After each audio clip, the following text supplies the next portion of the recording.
Good morning friends. Welcome to today's lecture on metering pumps. Friends आज के lecture में basically हम metering pumps क्या होते हैं, इन्हें कहाँ पे यूज़ करते हैं, इनका वर्किंग प्रिंसिपल क्या होता है, ये हम समझेंगे. सो फ्रेंड्स, सबसे पहले अगर आपको मेरे लेक्चर्स अच्छे लगते हैं तो मेरे चैनल को सब्सक्राइब कीजिए और जितना ज़्यादा पॉसिबल है उतना ज़्यादा लाइक कीजिए और शेयर कीजिए. सो फ्रेंड्स, सबसे पहले हम बात करते हैं मीटरिंग पंप. फ्रेंड्स, एक्चुअली जैसा कि नाम सजेस्ट करता है metering pump, metering means measurement. So friends, metering pumps basically वो पंप्स होते हैं जिनसे हमें बिल्कुल फ्लो रेट एग्जैक्ट मेजरमेंट मिलता है. मीन्स मान लीजिए हमें कोई ऐसी जगह पे ज़रूरत है जहाँ पे हमें बिल्कुल प्रिसाइज फ्लो रेट चाहिए कि मेरे को इतना ही फ्लो रेट जाना चाहिए, ना इससे कम जाना चाहिए ना इससे ज़्यादा जाना चाहिए. ऐसी कोई भी जगह जहाँ पे मेरे को बिल्कुल एग्जैक्ट प्रिसाइज फ्लो रेट की ज़रूरत होती है, वहाँ पे बेसिकली मैं यूज़ करता हूँ आपके मीटरिंग पंप्स.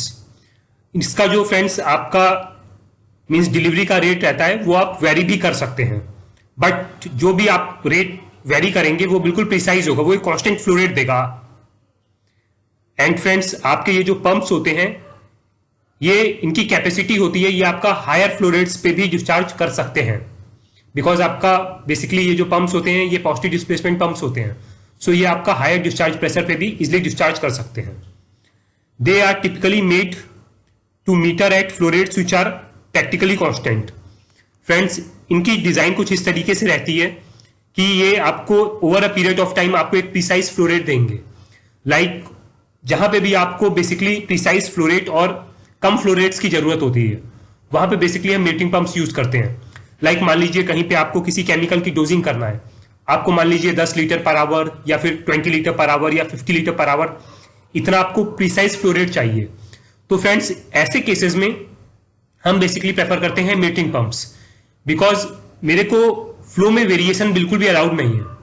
सो फ्रेंड्स, ये मीटरिंग पंप्स आपको बिल्कुल एग्जैक्ट मेजरमेंट्स देते हैं. ये डायग्राम आप देख सकते हैं, इस तरीके के आपको मीटरिंग पंप्स रहते हैं. ये आपकी नॉब दी है जहां से आप इसकी जो फ्लो रेट है इसको आप एडजस्ट कर सकते हैं.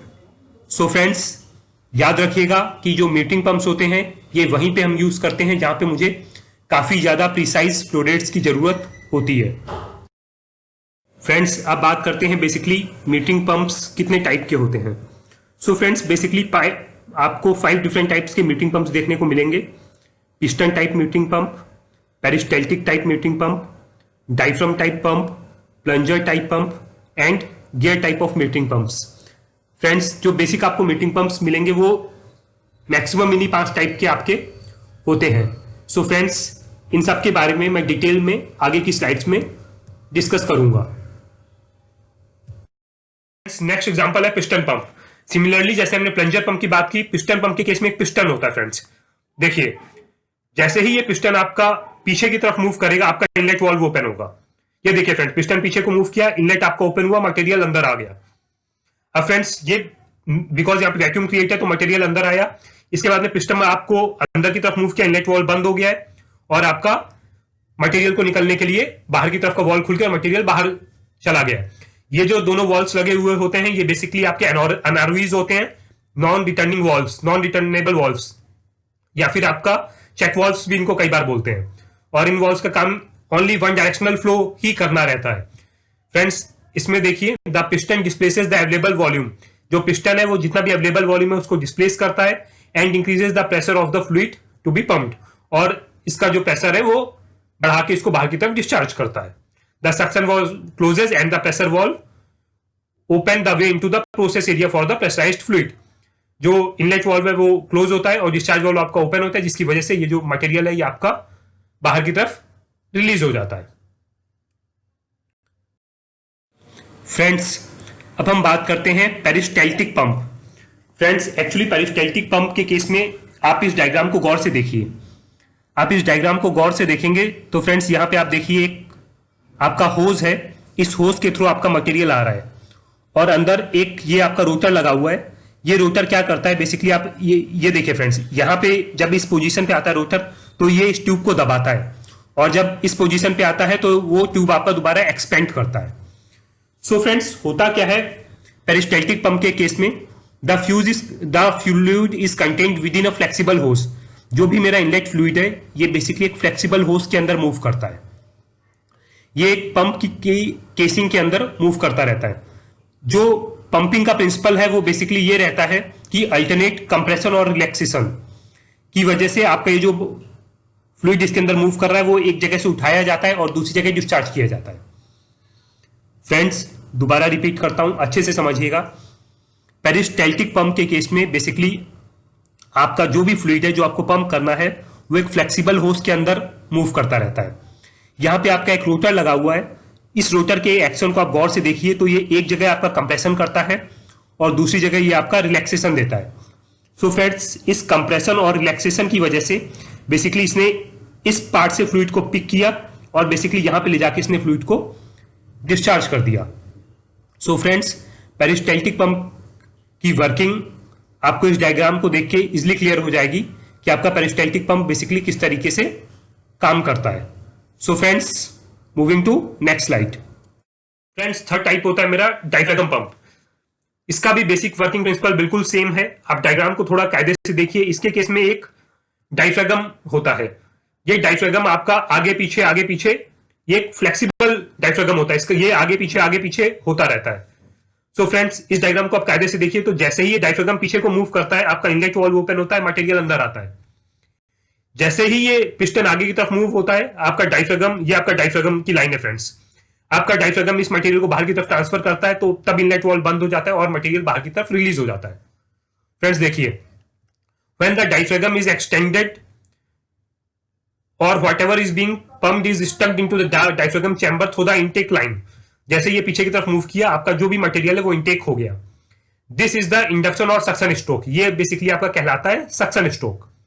द एक्सपल्सन और discharge stroke is simply caused the diaphragm to collapse. और जैसे ही ये आपका इनलेट आगे की तरफ मूव करता है आपका इनलेट वॉल्व बंद होता है और डायफ्रागम के मूवमेंट की वजह से ये डायफ्रागम लिक्विड को प्रेशराइज करता है और डिस्चार्ज लाइन से बाहर की तरफ ये आपका रिलीज कर दिया जाता है।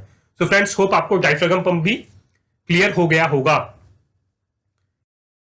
सो फ्रेंड्स रेसिप्रोकेटिंग पंप के पहले टाइप को हम डिस्कस करते हैं तो हम बात करते हैं प्लंजर पंप की।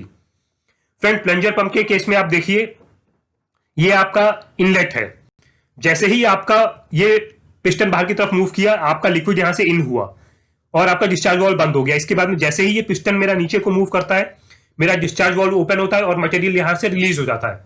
ये देखिए ये अंदर आया, ये वाल्व बंद हुआ, ये नीचे आया और ये वो आपका बाहर की तरफ रिलीज हो गया। फ्रेंड्स जो बेसिक कॉन्सेप्ट जो मैंने आपको लास्ट स्लाइड में बताया है ये हर एक केस में सेम रहता है, खाली इसमें हल्का हल्का सा डिफरेंस है।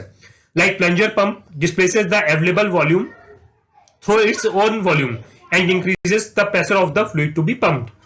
The suction valve closes and the pressure valve opens the way into the process area for the pressurized fluid.